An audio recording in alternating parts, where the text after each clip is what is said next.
자, 여러분들과 함께 마태복음 18장 21절부터 35절까지의 말씀을 나눠보겠습니다. 마태복음 18장은 네 번째 예수님의 강화로서 제자 공동체가 어떻게 관계를 해야 되는지에 대해서 말씀하고 있습니다. 우리가 지난 시간에 제자 공동체는 높아지려고 하는 것이 아니라 낮아지려고 해야 된다. 다른 사람을 실족해서는 안 된다.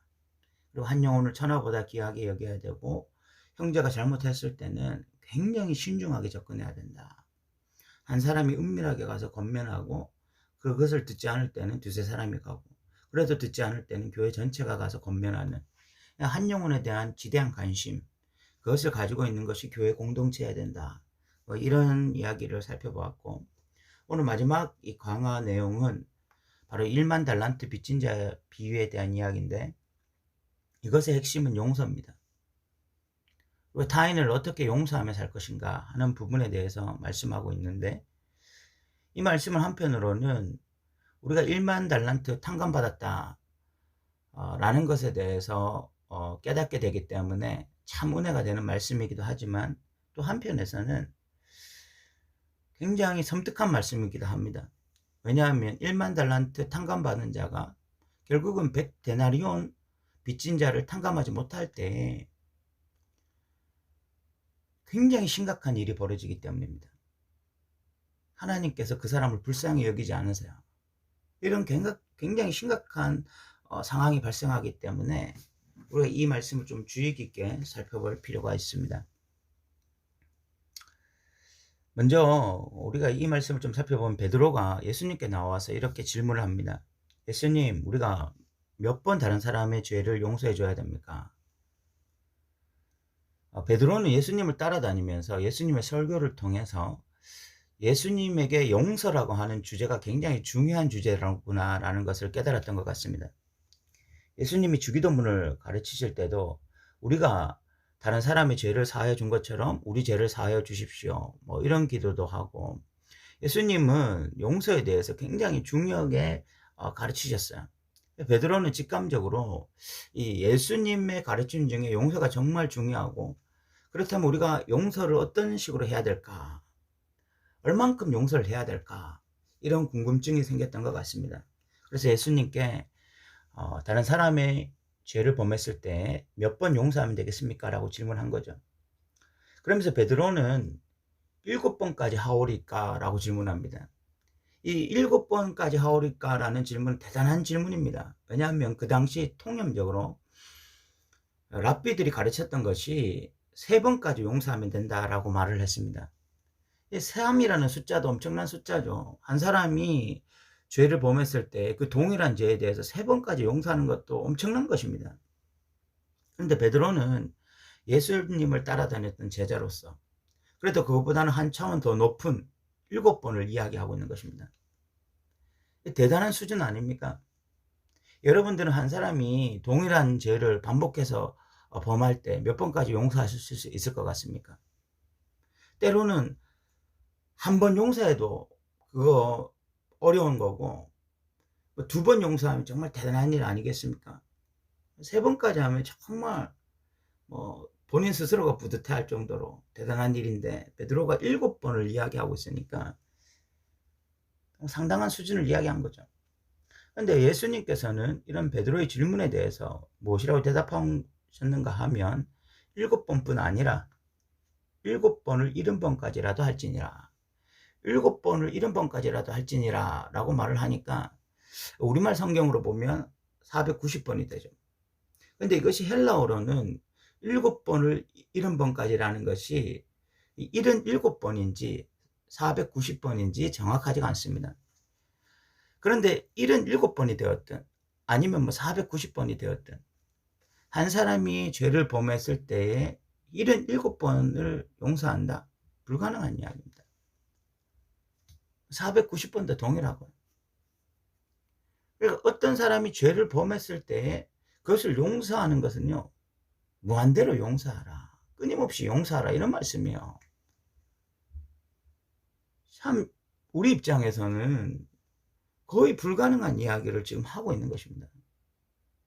우리가 어떻게 다른 사람이 죄를 범했을 때 한 번도 아니고 2번도 아니고 아니면 7번도 아니고 이렇게 무한대로 용서할 수 있겠습니까? 거의 불가능한 이야기를 하시는데, 이것이 왜 가능한지에 대해서 예수님은 한 예를 들어서 사용합니다. 한 사람이 1만 달란트를 빚졌습니다. 임금에게 1만 달란트를 빚졌어요. 여러분, 달란트라고 하는 이 화폐 단위는요, 그 당시에 최고의 화폐 단위입니다. 최고의 화폐 단위고, 거기에다가 만 달란트라는 것, 이 만이라고 하는 숫자는 그 당시에 가장 큰 숫자였습니다. 헤아릴 수 없는 숫자, 이것을 만이라고 표현했어요. 구약에 1000대까지 너희에게 복을 베풀겠다 할 때 이 1000이라는 숫자가요, 구약에서 헤아릴 수 없는 숫자입니다. 실질적으로 1000대까지 베풀겠다, 이런 의미가 아니라 1000대까지 베풀겠다라는 말은 결국은 헤아릴 수 없을 만큼 복을 주겠다라는 말입니다. 고대 사회가 되면 될수록 숫자 단위가 줄어들어요. 구약에서 최고의 단위, 화폐 단위가 1000이었습니다. 숫자 단위가. 신약에 오면 숫자 단위 중에 최고가 만인 거죠. 1만 달란트 빚졌다라고 하는 것은 속된 말로 하면은 헤아릴 수 없을 만큼 빚졌다, 감당할 수 없을 만큼 빚졌다, 도저히 갚을 수 없을 만큼 빚졌다, 이런 말입니다. 달란트라고 하는 화폐 단위가 우리가 생각하는 것처럼 작은 화폐 단위가 아니라 엄청난 이 금액이거든요. 거기다가 만이 붙었으니까 감당할 수 없을 만큼 빚진 거야. 이걸 갚을 수 없을 만큼 빚진 것입니다. 결국은 결산을 하면서 임금이 갚지 못하니까 뭐라고 이야기하는가 하면, 아내와 자식들과 모든 사유를 다 팔아서 갚게 하라. 뭐 이래도 갚아지지가 않습니다. 아내 자식들 다 팔아도 감당이 안 돼요. 그런데 지금 뭐 가정이 파탄 나고 다 지금 팔려서 노예가 될 상황입니다. 그때 이 종이 엎드려서 참으소서 다 갚으리다, 갚지 못하지만 갚는다고 일단 이야기하고 보는 거죠.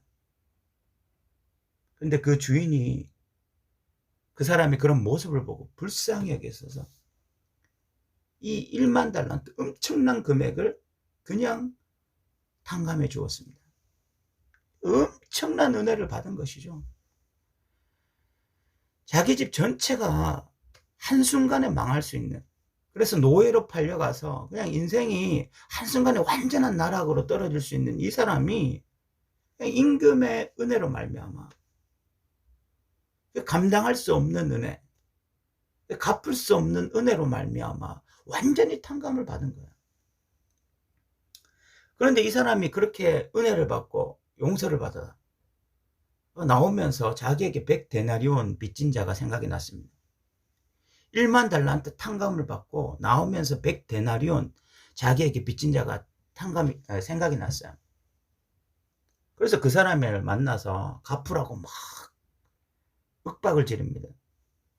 근데 그 사람이 좀 나를 참아달라, 내가 갚겠다라고 말을 하는데, 이 사람이 분이 나서 그 사람을 그냥 옥에 집어넣어 버립니다. 이 일을 주인이 듣게 되어집니다. 이 일을 주인이 듣고는 그 사람을 향해서 악한 종아, 이렇게 말을 합니다.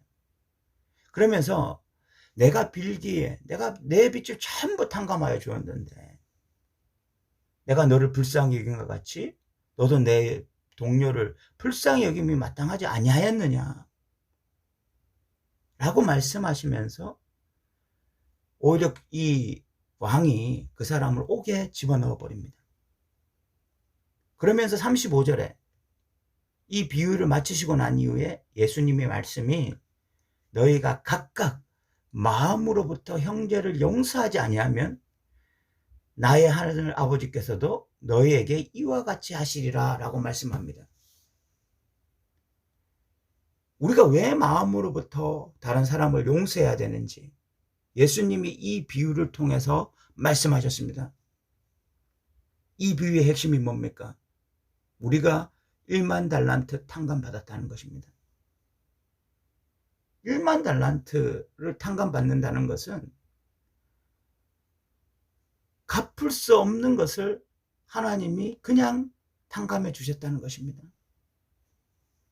용서받지 못할 우리가 용서를 받았어요.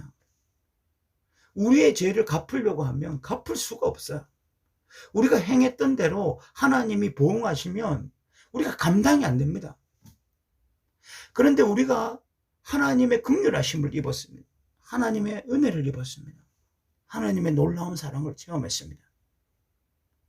그 사랑을 체험하고 그 은혜를 체험하고 그 감격으로 집으로 돌아가면서 나에게 자그마한 죄 하나 범한 사람, 뭐 1만 달란트와는 비교도 안 되는 이 100데나리온이라는 것은 1만 달란트에 보면 60만 분의 1입니다. 60만 분의 1. 비교 자체가 안 되는 그런 금액이에요. 자기네 1만 달란트를 탕감받아 놓고 나오면서 자기에게 조그마한 죄 범한 사람,